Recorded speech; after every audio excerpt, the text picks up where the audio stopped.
Hello నమస్తే నేను Ashok welcome to ప్రజా చైతన్యం. కులగణన జనగణనకు సంబంధించి కేంద్ర ప్రభుత్వం ఆమోదం తెలిపింది. ఇప్పటికే కులగణన జనగణనకు సంబంధించి చేయాలంటూ కూడా ఒక ప్రభుత్వం నిర్ణయం తీసుకున్నటువంటి నేపథ్యంలో దానికి సంబంధించి అడుగులు ఎప్పుడు పడతాయంటూ కూడా ఒక చర్చ అయితే జరుగుతూ వచ్చింది. అయితే ఇప్పటికే దానికి సంబంధించి రూపురేఖలు, దానికి సంబంధించిన ప్రస్తావన ఎలా చేయాలి, ఏం చేయాలి అనేటువంటి అంశాన్ని అయితే ఇప్పటికే కేంద్ర ప్రభుత్వం దానికి సంబంధించి ఒక గెజిట్ని కూడా తయారు చేస్తూ వచ్చింది. ఆ గెజిట్ని కూడా ప్రవేశపెట్టనుంది. అయితే 2027 మార్చి 1 నుంచి జనగణనని ప్రారంభించాలని చెప్పేసి కేంద్ర ప్రభుత్వం ఆమోదించింది. మొత్తము 2 ఫేజుల్లో ఈ జనగణన జరగనుంది. మొదటి ఫేజ్కి సంబంధించి 2026లో కులగణనకు సంబంధించిన ప్రస్తావన జరుగుతుంది. ఆ కులగణనకు సంబంధించి 2026కు సంబంధించిన అంశం చూసుకుంటే ముందు ఈశాన్య రాష్ట్రాలు, మంచు ప్రభావిత ప్రాంతాలు స్టేట్స్ ఏవైతే ఉన్నాయో హిమాచల్ ప్రదేశ్ చూసుకున్నా, ఉత్తరాఖండ్ చూసుకున్నా, కేంద్ర ప్రాంత ప్రాంతాలైనటువంటి జమ్మూ కాశ్మీర్, లదాఖ్ చూసుకున్నా వీటిలో మొదటి విడతగా దీనికి సంబంధించినటువంటి కులగణన కావచ్చు, జనగణన కావచ్చు జరగనుంది. ఆ తర్వాత రెండో ఫేజ్లో మిగతా రాష్ట్రాలకు సంబంధించి అంటే సదరన్ స్టేట్స్కి సంబంధించి కావచ్చు, లేదంటే మిగతా నార్థన్ స్టేట్కి సంబంధించి కావచ్చు, వీటిల్లో కూడా కులగణన జనగణన కూడా జరుగుతుంది. అయితే ఇప్పటి వరకు మనకి రాజకీయ పరంగా చూసుకున్నా, ప్రజాపరంగా చూసుకున్నా, ఏ పరంగా చూసుకున్నా కూడా 2011 సెన్సెస్ని మాత్రమే మనం ఇప్పుడు అమల్లోకి తీసుకున్నాం. ఒక విధంగా జనాభా ప్రాతిపదికన మనం 100 కోట్లు దాటాము, 140 కోట్లు దాటామని చెప్పేసి ఒక లెక్కలు ఉన్నప్పటికీ కూడా ఇప్పటి వరకు దాన్ని జనగణన చేసి దానికి సంబంధించినటువంటి క్లారిటీ అధికారికంగా కేంద్ర ప్రభుత్వం ఎక్కడైతే కూడా మనకి ఇవ్వలేదు.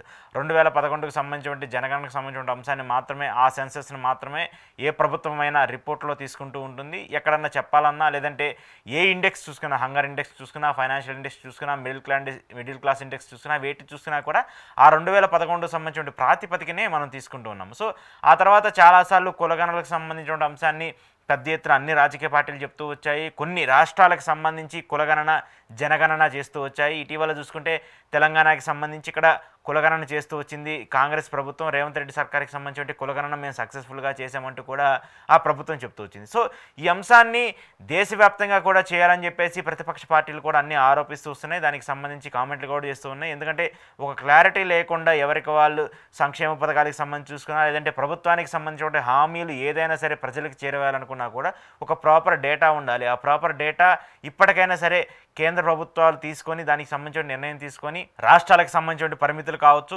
దేశానికి సంబంధించిన పరిమితులు కావచ్చు, వాటన్నిటిని కూడా క్యాలిక్యులేట్ చేసి పూర్తి స్థాయిలో కులగణనకి జనగణనకి సంబంధించిన అంశాన్ని పూర్తి స్థాయి రిపోర్టు డేటా బయట పెట్టాలని చెప్పేసి కూడా అన్ని రాజకీయ పార్టీలు డిమాండ్ చేస్తున్నటువంటి నేపథ్యంలో కేంద్ర ప్రభుత్వం దానికి ఆమోదం తెలిపింది. దానికి సంబంధించి 2 విడతల్లో కులగణన జనగణన చేస్తామంటూ కూడా చెప్తూ వస్తుంది. అయితే ఇది 2027 చివరి వరకు ముగిసే కార్యక్రమం అయితే చెప్తూ ఉంది. అంటే 2027 చివరి వరకు ఈ కులగణన జనగణనకు సంబంధించిన పూర్తి స్థాయి డేటా మొత్తం ముగుస్తుంది. అంతా డేటా కలెక్షన్ చేసిన తర్వాత దేశానికి సంబంధించి జనాభా ఎంతమంది ఉన్నారు, క్యాస్ట్ సెన్సెస్కి సంబంధించి ఏ క్యాస్ట్కి ఎంతమంది జనాభా ఉన్నారనేది కూడా కేంద్ర ప్రభుత్వం ప్రకటించనుంది. ఆ తర్వాత దీనికి సంబంధించి జనాభా ప్రాతిపదికన ముగిసిన తర్వాత రాష్ట్రాలకు సంబంధించి నియోజకవర్గాల పునర్విభజన చట్టం ఏదైతే ఉందో దానికి సంబంధించినటువంటి అంశాన్ని కూడా కేంద్ర ప్రభుత్వం ఒక నిర్ణయం తీసుకొని ఉంది.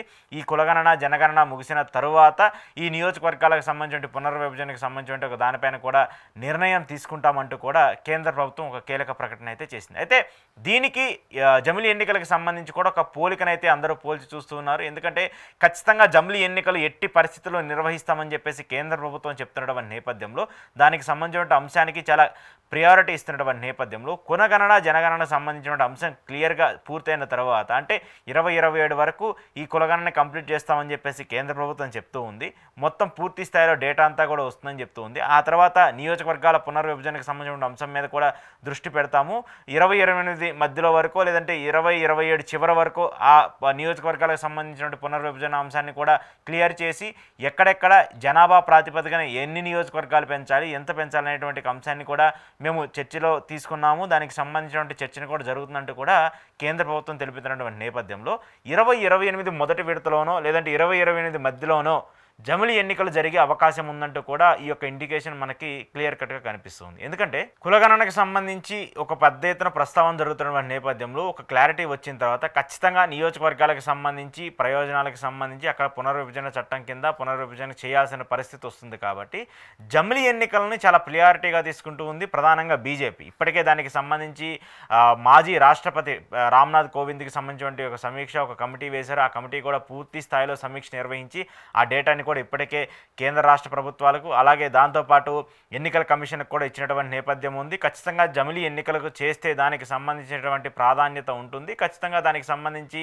ఆదాయము అంటే ఏదైతే ఖర్చు ఏదైతే ఉందో ఆ ఖర్చుకు సంబంధించి ఆ ఖర్చు తగ్గే అవకాశం ఉంటుంది. దాంతోపాటు రాజకీయ నాయకులందరూ కూడా వాళ్ళ అభివృద్ధికి సంబంధించి ఆ నియోజకవర్గాలకు సంబంధించిన ఇంపార్టెన్స్కు ఎక్కువ మేజర్ టైం కేటాయించే అవకాశం ఉంటుంది. కాబట్టి ఇలా ప్రచారాల కంటే కూడా నియోజకవర్గాలకు సంబంధించిన డెవలప్మెంట్ మీద ఎక్కువ ఫోకస్ పెట్టే అవకాశం ఉంటుందంటూ కూడా ఆ రిపోర్టుకి సంబంధించిన పరిణామాలన్నీ కూడా చెప్తూ వచ్చాయి. అయితే ఇప్పుడు ఖచ్చితంగా ఈ కులగణన జరిగిన తర్వాత నియోజకవర్గాలకు సంబంధించినటువంటి పునర్విభజన జరిగిన తర్వాత జమిలీ ఎన్నికలు ఖచ్చితంగా జరుగుతాయంటూ కూడా ఒక ఇంపాక్ట్ అనేది ఇప్పుడు కనిపిస్తుంది. జమిలీ ఎన్నికలకు సంబంధించినటువంటి ఇంట్రెస్ట్ కూడా దానికి సంబంధించి క్రియేట్ అవుతుంది. సో కులగణన జరిగిన తర్వాత ఖచ్చితంగా 2029 సార్వత్రిక ఎన్నికల కంటే ముందే దేశంలో ఎన్నికలు జరుగుతాయనేటువంటి ఒక చర్చ అయితే ఇప్పుడు ఈ అంశానికి సంబంధించి అంటే కులగణనకు సంబంధించి ఏదైతే ప్రకటన చేసిందో ఆ తర్వాత దానికి సంబంధించి మరింత పెద్ద ఎత్తున చర్చ అయితే స్టార్ట్ అవుతూ వస్తుంది. సో ఖచ్చితంగా 2029 కంటే ముందే ఆంధ్రప్రదేశ్ అంటే ఇటు రెండు తెలుగు రాష్ట్రాలకు సంబంధించి ఏదైతే డేటా ఉంటుందో